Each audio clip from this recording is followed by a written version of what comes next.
Mes sœurs, mes frères, bienvenue en cette méditation sur les textes de ce lundi 2 octobre 2023, où nous honorons les saints anges gardiens.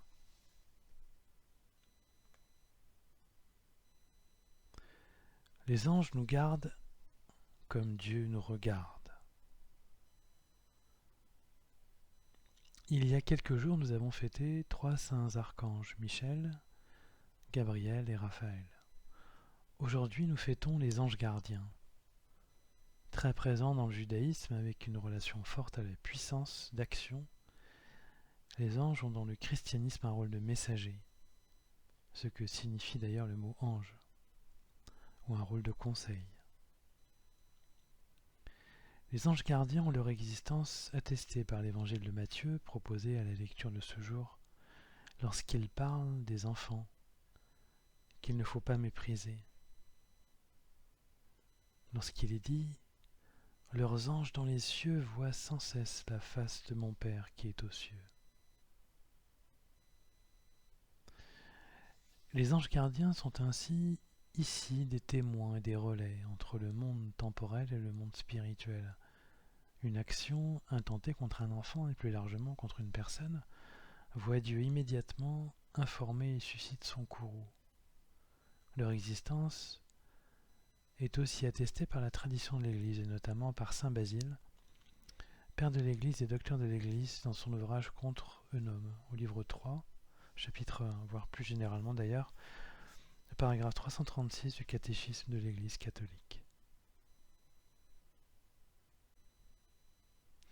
Si Dieu nous transforme, les anges en général et plus particulièrement nos anges gardiens sont là pour veiller sur nous. Être purement immatériels, les anges gardiens ont accepté de vivre avec nous et voient tout ce que nous faisons, tout simplement parce que chacun d'entre eux vit dans le cœur de la personne qu'ils protègent.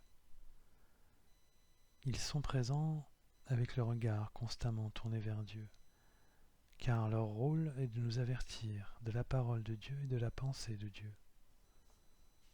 Comme le dit le psalmiste du jour, « Le malheur ne pourra te toucher, ni le danger approcher de ta demeure. Il donne mission à ses anges de te garder sur tous tes chemins. » Notre difficulté est donc de rester sensible à leurs paroles.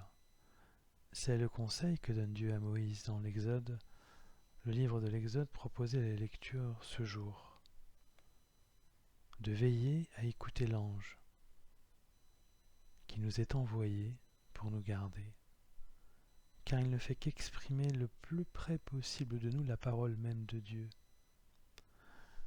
Lorsqu'il est dit « Ainsi parle le Seigneur, je vais envoyer un ange devant toi pour te garder en chemin et te faire parvenir au lieu que je t'ai préparé. Respecte sa présence, écoute sa voix. Si tu écoutes parfaitement sa voix, si tu fais tout ce que je dirai, je serai l'ennemi de tes ennemis et l'adversaire de tes adversaires. Mon ange marchera avec toi, devant toi. » Notre ange gardien est ainsi vraiment et complètement le porte-parole de Dieu qui s'adresse à nous au plus intime de ce que nous sommes. L'enseignement principal des anges gardiens est réside finalement dans ses contours et ses limites. Ils nous font vivre et comprendre la porosité des mondes temporels et spirituels et la proximité du monde spirituel. Le monde spirituel se caractérise par sa permanence, contrairement au monde temporel qui ne fait que passer. Les anges gardiens nous font ainsi comprendre l'importance et la permanence de la parole de Dieu qu'ils contemplent constamment et qu'ils ont pour mission de nous donner ou de nous rappeler. Ils nous aident ainsi à progresser dans l'affinage qui est le nôtre sur cette terre, car notre rôle dans notre vie terrestre est de nous préparer à la vie du royaume. « » Ce sont de bons outils et de bons guides. Puissions-nous, mes sœurs, mes frères, les écouter et être édifiés par leurs messages et leurs conseils.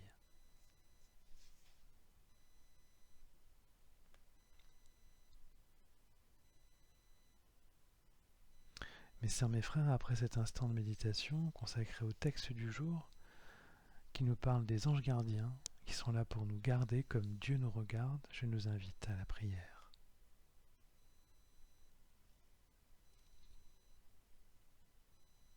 Ô Seigneur Dieu, tu as souvent envoyé les anges pour guider ton peuple ou le protéger. Tu as envoyé des anges consoler ton Fils, Jésus le Christ, durant son agonie. Et tu as donné à chacun un ange pour prendre soin de nous-mêmes. Que cet ange gardien nous protège et nous parle de toi saintement, qu'il soit ton porte-parole au creux de notre cœur. Qu'il me guide vers ton royaume déjà présent et qu'il me fortifie sur cette terre, lui qui te regarde pour m'annoncer ta parole.